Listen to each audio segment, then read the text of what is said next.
You ever think it should be more embarrassing for US politicians to take money from healthcare companies?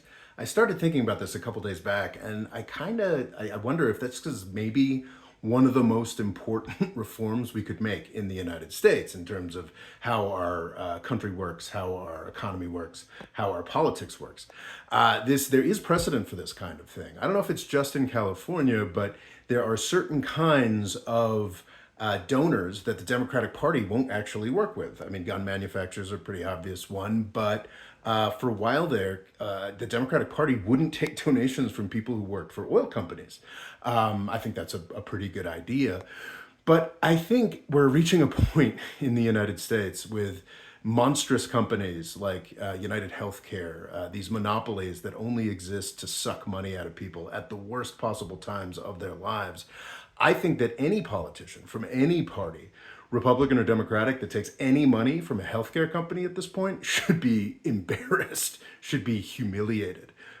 We're reaching a point which sometimes happens in politics where things are so transparently bad, so transparently manipulative and destructive and pointless that you have to make changes. That's where we are with the healthcare industry. But whenever somebody suggests one of these really basic, obvious tweaks, like break up some of these hospital chains that are driving up costs, or go after the pharmacy benefit managers that do nothing other than insert themselves as a middleman to take your money.